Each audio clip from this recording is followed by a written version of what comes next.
Sejujurnya, saya tidak bisa membayangkan apa jadinya ketika Pendeta HTD mendengarkan uraian dari Prof. Munim Siri tentang penjelasan Al-Quran yang terkait dengan Alkitab secara khusus tentang Allah Tritunggal.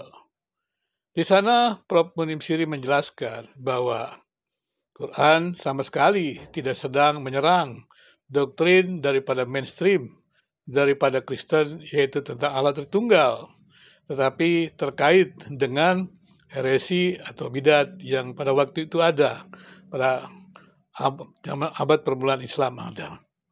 Dari penjabaran tersebut kita bisa memahami memang harusnya kita sebelum membuat tuduhan-tuduhan, apalagi membandingkan sebuah kitab suci dengan kitab suci yang lain, itu perlu hati-hati mempelajari sejarahnya, menguasai tafsirnya, dan tidak sembarang saja mengatakan hal-hal yang tidak tepat. Saya teringat kata-kata Pendeta HTD yang menyerang habis-habiskan dan menyanyi sambil mengolok-ngolok Allah Tritunggal. Saya sebenarnya paham bahwa Pendeta HTD tidak paham berteologi. Dari kata-katanya saja dia sudah tidak tahu mengenai hermeneutik. Dan kemudian dia juga menjelaskan tutuk STT yang Tritunggal karena melanggar Pancasila. Saya berharap juga Pendeta HTD mendengarkan penjelasan dari Prof. Munim Siri. Saya tidak bisa membayangkan apa yang terjadi ketika Pendeta HTD ini mendengarkan penjelasan Prof. Munim Siri tentang Allah Tritunggal.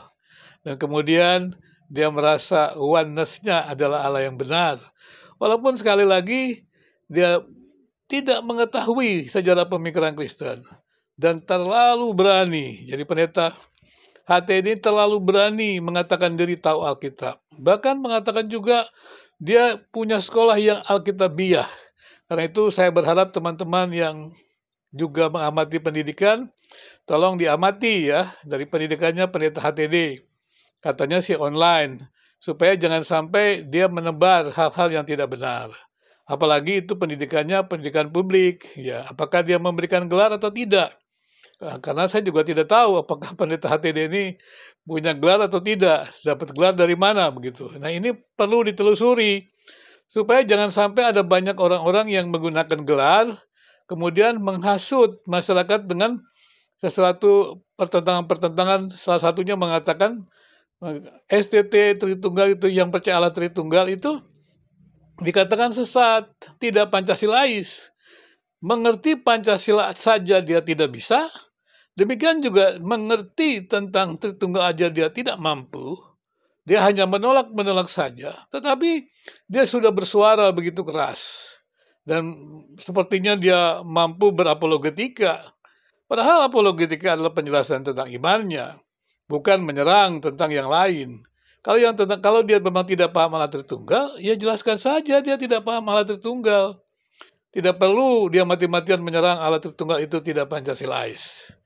Dari awal saya memang berharap ketika melihat medsos ini terjadi perbantahan, terjadi juga hujatan para debater, para apologetika, hati saya memang resah. Saya berusaha untuk berbicara di video-video ini supaya tokoh-tokoh agama, mereka yang memahami tentang teologi, bahkan saya sudah bicara kepada teman-teman pendidikan tinggi teologi juga melalui juga video-video saya, podcast saya memberitahukan, mari penuhi ruang publik dari medsos ini dengan kebenaran-kebenaran, supaya jangan sampai ada debat-debat aneh yang membuat kedamaian antar agama di Indonesia terganggu. Kerukunan antar umat beragama dengan pemerintah, antar umat beragama, dan kerukunan internal agama perlu dijaga. Karena Indonesia perlu menguatkan perdamaian untuk membangun Indonesia yang kuat. Kita sudah melihat terlalu banyak orang menderita di negeri ini.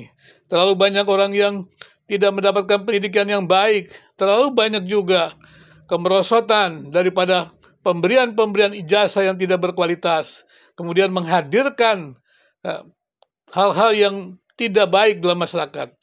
Kalau memang mereka itu yang memiliki pendidikan tinggi yang baik, memiliki kemampuan yang baik dalam bidang-bidangnya, maka dia harus membangun masyarakat.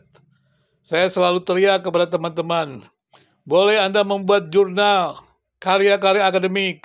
Tapi ingatlah, yang namanya hasil penelitian, jurnal akademik, itu merupakan sesuatu yang harus membangun masyarakat, meningkatkan kesejahteraan masyarakat, membawa masyarakat menjadi dewasa terhadap imannya.